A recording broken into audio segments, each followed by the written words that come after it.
안녕하십니까. 이번 시간에는 열왕기하 14장까지 나오는 북이스라엘 세대 때 활동했던 선지자들 중심으로 말씀드리겠습니다.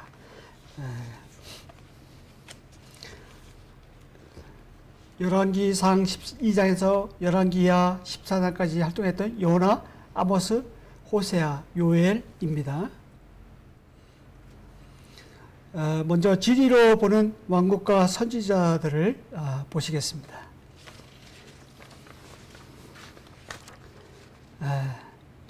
사무엘상에는 다윗 왕국 초대왕 사울이 나오고 다윗이 등장합니다. 사무엘하는 다윗 왕의 일대기가 나오고 열왕기상 11장까지 솔로몬 왕이 이어집니다. 열왕기상 12장에서 왕국이 분열되고요. 10지파로 구성된 북이스라엘과 시므온 지파가 포함된 남유다로 나뉘어집니다. 열왕기하 17장에서 북이스라엘은 주전 722년에 아수르에게 의해서 멸망당하고 포로로 잡혀갑니다. 열왕기하 25장에서는 남유다가 주전 586년 바벨론에 의해서 멸망당합니다. 그리고 포로로 잡혀갑니다. 예레미야가 예언한 70년이 지나자 주전 536년 스룹바벨에 의해 1차 기한이 이루어지고 에스라 느헤미야에 의해 2차, 3차로 기한합니다. 지도에 나와 있는 네모박스는 해당 지역에서 활동한 선지자들입니다. 해당 지역에서 활동한 니느웨 쪽에는 요나, 나훔, 바벨론 포로 있을 때 에스겔, 다니엘,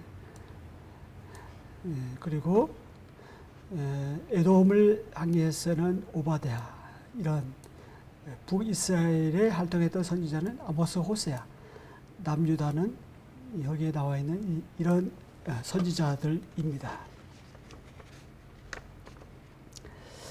성경을 읽으시면서 이 지도를 또한 참조하시면 많은 도움이 되실 것입니다. 다음에는 한눈에 보는 열왕들과 선지자들입니다. 사무엘상부터 열왕기하까지, 즉 사울 왕 때부터 포로 시대까지 활동했던 열왕들과 선지자들을 한눈에 볼 수 있도록 정리해 놓았습니다. 이 도표 한 장이면 열왕시대가 한눈에 들어옵니다. 회색 사각박스는 열왕들이고요. 분홍색 사각박스는 성경으로 기록된 선지자입니다. 그리고 아무 색깔이 없는 사각박스는 성경 기록으로 남겨지지 않는 선지자들입니다. 특히 가운데 오른쪽에는 북이스라엘이 멸망했을 때 아수르 왕들과 남유다가 멸망했을 때 바벨론 왕들이 나옵니다. 성경을 보실 때 가능한 전체 그림을 염두에 두고 읽으면 길을 헤매지 않을 것입니다. 마치 밀림을 걸어갈 때 가끔 높은 곳에 올라가서 전체 숲을 보면 지금 어디쯤 와 있고 어디로 가야 하는지 알 수 있는 것과 같은 것입니다. 그런 점에서 연대기 성경 읽기는 더욱 성경을 재미있게 하고 친근하게 도와줍니다. 요나부터 보시겠는데요. 요나서 주요 내용입니다. 요나는 아모스와 동시대 선지자입니다. 열왕기하 14장 25절에 보면 여로보암 2세 때 아미떼의 아들 선지자 요나가 활동한 것으로 나옵니다. 요나가 열왕기하에 기록되었고 예수님도 언급하신 것으로 보아 요나는 역사적 인물임에 틀림없습니다. 요나가 활동했던 여로보암 2세 때에는 아수르가 막 일어나고 있을 시기였습니다. 이 아수르에 의해 주전 722년에 북왕국 이스라엘이 멸망당합니다. 그리고 주전 701년에는 예루살렘까지 거의 점령당할 뻔했습니다. 열왕기하 18장 9절에서 13절에 나와 있는 내용이고요. 요나서는 두 개의 주요 부분으로 나눠집니다. 요나서가 4장까지 이루어졌잖아요. 1장, 2장은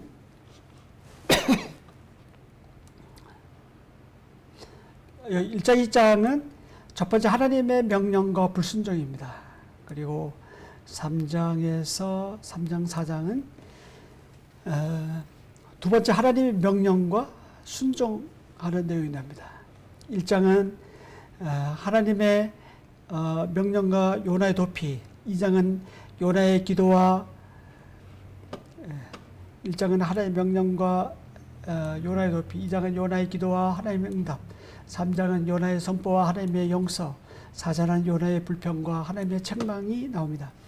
요나서의 특징은 구원이 이스라엘에 한정되지 않고 회개하는 모든 민족에게 열려있다는 것입니다. 이스라엘 밖 사람들이라고 해서 무조건 심판과 저주받아야 할 것은 아님을 강조하고 있습니다. 요나는 처음에 일어나 니느웨로 가라는 하나님의 명령을 받습니다. 그렇지만 그 명령에 불순종하죠. 요나는 왜 니느웨와 정반대인 다시스로 도망했을까요? 니느웨 사람들이 들어왔을까요? 아닙니다.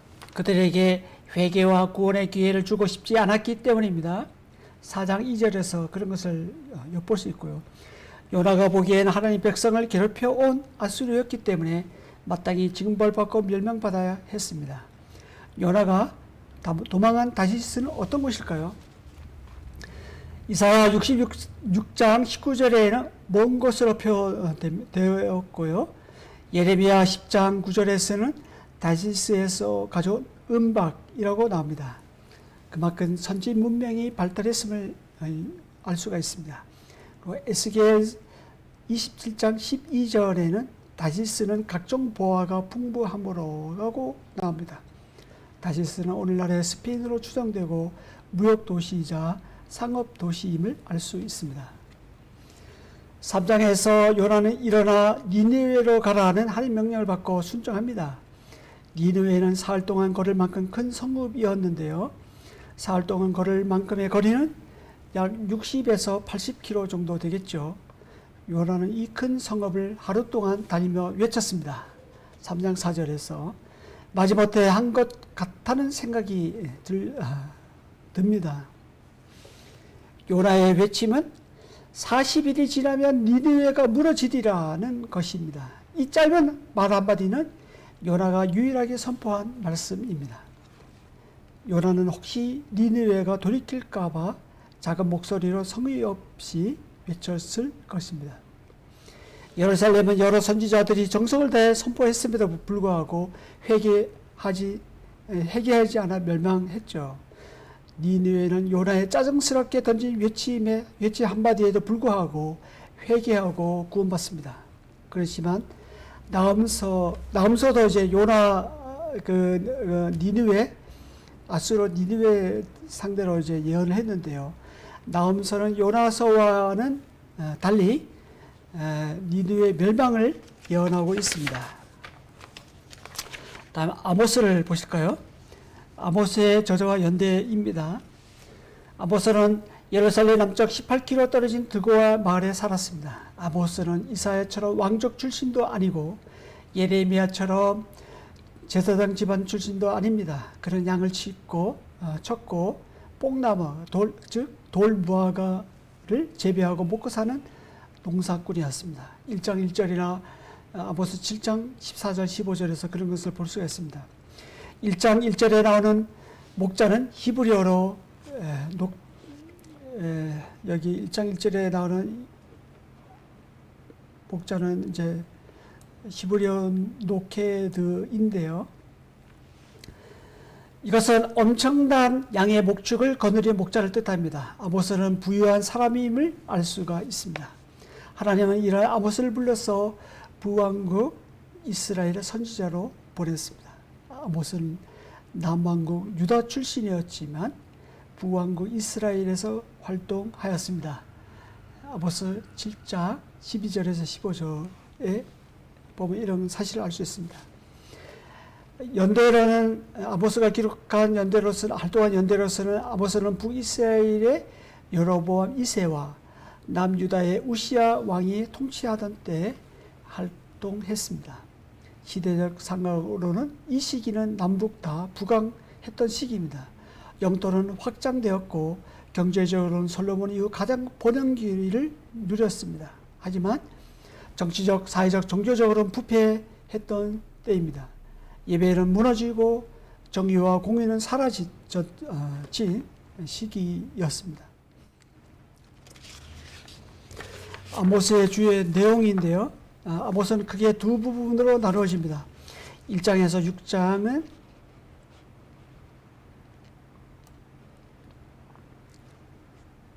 6장은 북왕국 이스라엘에 대한 심판 예언, 그리고 7장에서 9장은 심판의 5가지 환상과 미래에 온 이스라엘의 구원 약속입니다.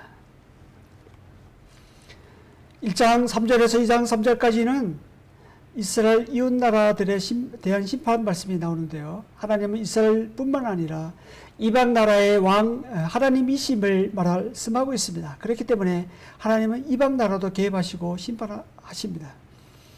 2장 4절부터 나오는 이스라엘의 죄와 불의는 공의를 지켜야 할 성문, 성소, 왕궁이 오히려 사회적 약자를 억압하고 괴롭히는 장소로 사용되는 것에 있습니다.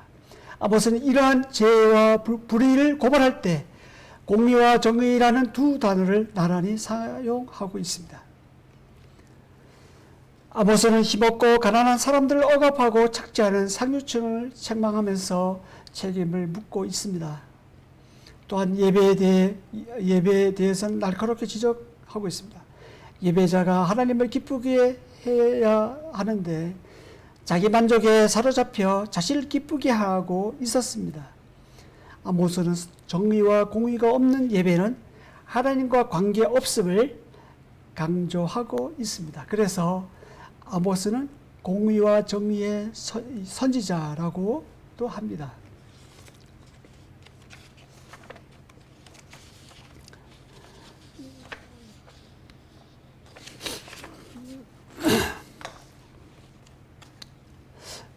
그 7장 8장에 보면 아모스는 자신에게 주어진 사명 때문에 사마리아와 베델에 가서 예언 말씀을 선포했습니다. 아무도 그렇게 해달라고 부탁한 것이 아니었기 때문에 제사장 아마사는 아모스의 예언을 성소에서 하지 못하게 합니다. 제사장 아마사는 아모스에게 내란죄를 뒤집으시오 북왕국에서 쫓아냅니다. 7장 10절에서 17절에 보면 그런 것을 알 수가 있습니다. 9장에서는 아모스는 다윗 왕국이 회복됨으로써 온 이스라엘의 구원이 이루어질 것을 약속함으로 이제 아모스서는 끝이 나는데요. 9장 11절에서 15절. 아모스는 이스라엘의 죄에 대한 심판을 말하면서도 다른 한편으로는 경건한 자들에 대해 하나님의 돌보심이 있을 것이라는 희망의 메시지도 전하고 있습니다. 다음은 아모스에 나타난 당시 상황을 보시겠습니다.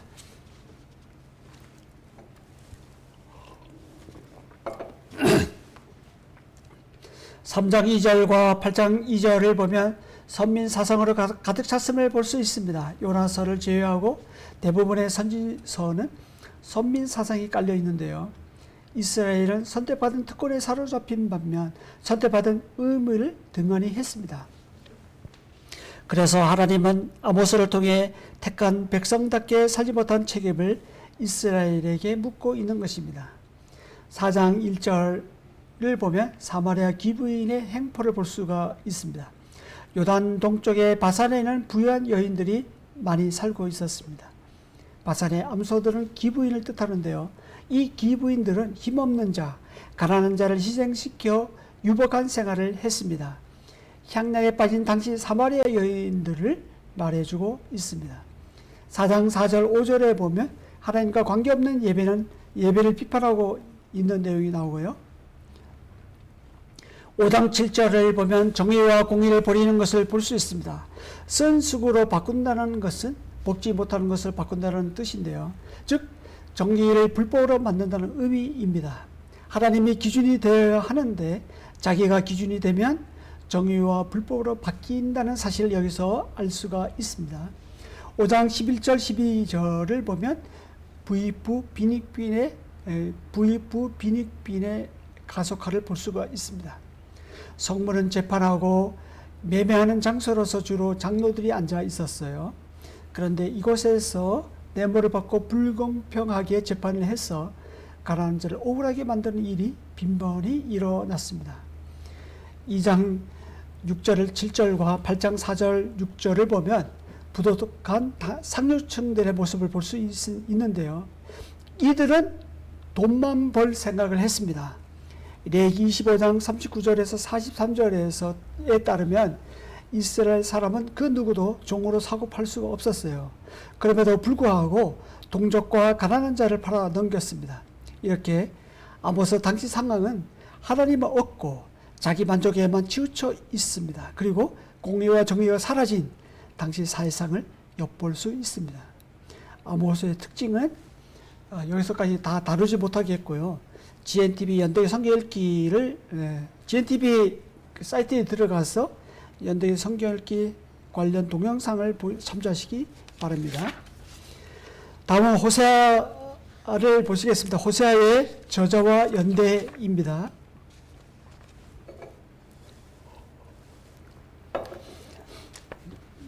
저자로서는 1절 1절 끝에 보면 호세아가 저자라는 것을 의심할 여지 없는데요. 호세아서는 문서로 남긴 선지자들 중에 유일하게 북왕국 이스라엘 출신입니다. 호세아는 북왕국을 예언했던 아모스보다 조금 늦게 활동하였고 유다의 이사야, 미가와는 얼마 동안은 같은 시대에 활동했습니다. 당시 활동했던 연대를 보시겠는데요. 북왕국은 여로보암 2세 때에는 어느 정도 번영을 누렸지만 여로보암 2세가 죽자 북이스라엘 평화시대는 끝이 납니다. 어느새 아람, 시리아, 주리아, 아람을 넘어 신흥 아수르가 세력을 높여오고 있었어요. 북이스라엘의 나라 안에는 어수선하게 됩니다. 북이스라엘의 마지막 세대를 향해 하나님의 이 말씀을 대언하고 있습니다. 다음은 호세의 주요 내용입니다.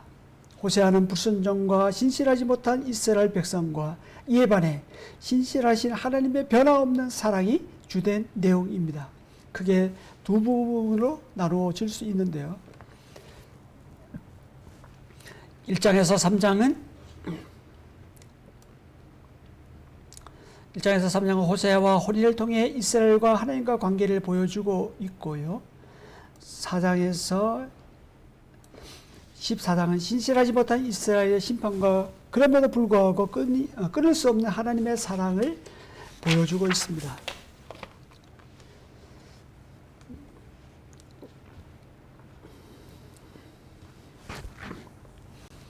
일장에서는 하나님이 호세에게 음란한 여자 고멜을 아내로 맞이하여 음란한 자식을 낳으라고 명령하십니다.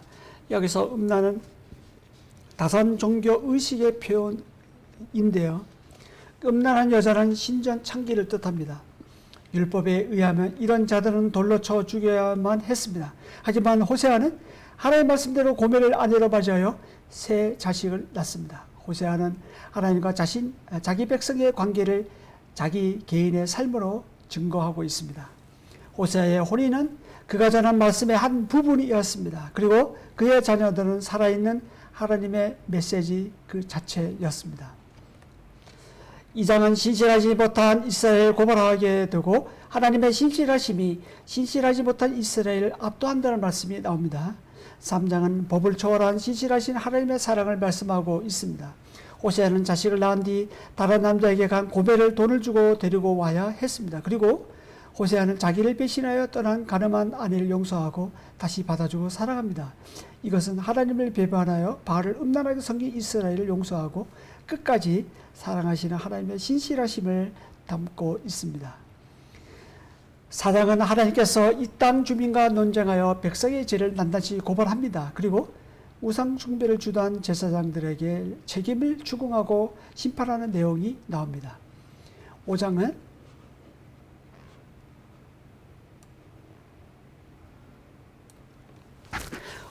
이스라엘의 지도자들의 심판을 말씀하고 있고, 이스라엘과 유다의 전쟁에서 북왕국이 피해를 본 것은 하나님께 구하지 않고 아수르에게 도움을 구한 것이라고 말씀하고 있습니다. 6장은 호세아의 말이 아닌 백성들이 하는 말인데요. 그들은 죄에 대한 진정한 고백 없는 피상적인 회개와 거짓된 참회를 하고 있습니다. 다만 하나님의 자비를 베푸실 것이라는 것을 너무나도 당연하게 여기고 있습니다. 이에 대해 하나님은 대답하시죠. 백성들은 말로만 회개하지 말고 사랑을 행함으로 보이라고 하십니다. 즉 진정한 마음으로 인애와 하나님을 아는 것을 원한다고 답하십니다. 7장은 이스라엘이 하나님께 돌아오기는커녕 교만하여 애국과 아수를 의지하는 것에 대해 심판하는 말씀이 나옵니다. 8장은 이스라엘의 잘못된 예배와 그에 따른 벌을 말씀하고 있습니다. 9장은 명절과 절기의 기쁨을 누리지 못할 이스라엘에 대해 말씀하고 있습니다. 그들은 하나님을 섬긴다고 생각하고 있지만 실제는 수확한 농산물을 음행의 값으로 우상이 주는 것이라 생각했습니다. 또한 9장은 조롱받는 선지자 호세아에 대해 말씀하고 있는데요. 당시 사람들은 호세아를 핍박하고 죽이려고 호시탐탐 노렸습니다. 10장은 이스라엘 왕정의 멸망을 예고하고 있고 하나님을 실망시키는 이스라엘에 대해 말씀하고 있습니다. 11장은 거룩한 하나님의 사랑을 말씀하고 있고요. 11장 12절에서 12장 14절은 조상 야곱처럼 속이고 거짓된 에브라임을 말씀하고 있습니다. 여기서 에브라임은 북왕국 이스라엘을 가리킵니다. 13장은 에브라임 심판과 사마리아 파멸에 대해 예고하고 있습니다. 14장은 회개의 공고와 장래 구원의 약속을 말씀하고 있습니다. 이상과 같이 호세아서의 주요 내용을 살펴보았습니다. 그러면 호세아에 나타난 당시 상황을 보시겠습니다. 당시 상황은 부정과 포악이 가득했습니다. 호세아서 4장 1절 2절에 의하면 오직 저주, 속임, 살인, 도둑질, 간음뿐이라고 고발하고 있습니다. 호세아가 사역했던 시기는 여로보암 1세가 베델과 단에 세운 금송아지를 여전히 숭배하고 있었습니다. 그래서 하나님도 섬기면서 바알도 섬기는 종교적 혼합주의와 함께 사회적으로 부패하고 가난한 사람들 외면당하는 일이 만연해 있었습니다. 세 번째 당시 상황을 보면 음란한 다선 종교의식이 성행했습니다. 4장 14절에 나오는 산꼭대기, 작은 산 위, 참나무와 보드나무와 상수리나무 아래, 그리고 9장 1절에 나오는 타작 마당은 바알의 이름으로 몸을 썩는 장소로 사용됐습니다. 그곳에서 딸들과 며느리들이 다산의 신인 바알의 정기를 받기 위해 자신의 정조를 바쳤습니다. 특히 4장 14절에는 당시 신부인 딸과 며느리는 결혼하기 전에 바알의 대리자인 신전의 남창과 관계를 가지면서 수태의 복을 기원하기도 했습니다. 이러한 음란이 가난 우상 숭배의 종교의식이었습니다. 호세아에서는 음행하다, 음란하다, 음란 이런 표현이 가장 많이 나옵니다.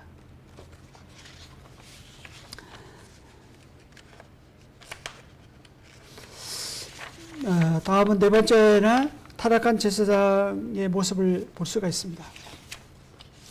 이스라엘의 죄는 하나님을 아는 지식이 없는 데서 시작하는데요. 그 책임은 제사장들에게 있다고 말씀하십니다.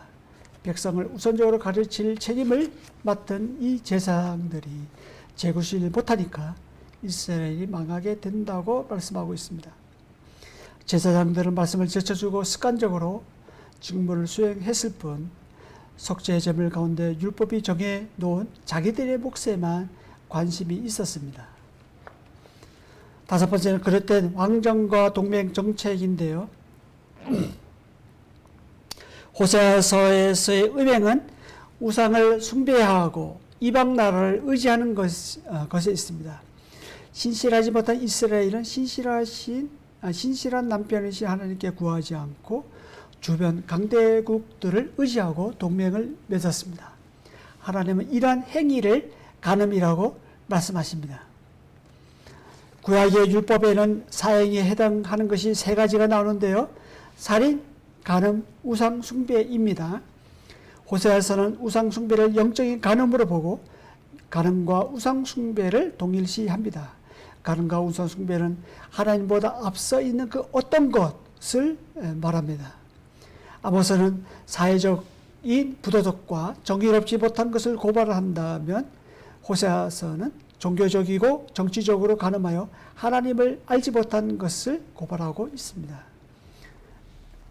호세아서의 특징은 GNTV 사이트에 들어가셔서 연대기 성결기 관련 동영상을 참조하시기 바랍니다. 네, 마지막으로 이제 요엘서를 정리하고 마무리하겠습니다. 요엘의 저자와 연대인데요. 1장 1절에 보면 부두엘의 아들 요엘에게 임한 여호와의 말씀이라고 나옵니다. 여기 외에는 요엘서 어디에도 정보가 나오지 않습니다. 요엘의 아버지 부두엘 또한 알려진 바도 없고요. 구약 성경에 요엘이라는 이름이 12번 나오지만 그중 어느 한 사람도 이 선지자 요엘과 같은 사람이 없습니다. 연대 또한 요엘이 활동했던 시기도 요엘서 어디에도 나와 있지 않습니다. 유일하게 역사적 연대를 알려주는 힌트는 메뚜기 재앙입니다. 이 재앙은 바벨론 포로 전과 후 둘 다 가능합니다. 그래서 학자마다 연대를 주전 9세기에서 주전 4세기 전반에 아주 다양하게 제시하고 있습니다. 그래서 연대를 정확히 알 수가 없습니다. 포로 전이든 포로 후든 중요한 것은 요엘의 메시지는 어느 시대에서나 적용될 수 있다는 것입니다. 요엘서의 주요 내용입니다. 요엘서 1장에서는 메뚜기 떼가 말을 습격하게 되고 가뭄이 엄습하면서 시작됩니다. 마치 강한 군대처럼 대지를 황폐화시킵니다. 이에 선지자는 경험한 끔찍한 하나님의 심판을 후대에 알리고 애곡과 금식을 촉구합니다. 이제 곧 닥칠 여호와의 날을 탄식합니다. 2장은 메뚜기 떼를 강한 군대로 묘사하면서 여호와의 날이 임박했음을 알립니다. 그리고 백성에게 회개하라고 요청합니다.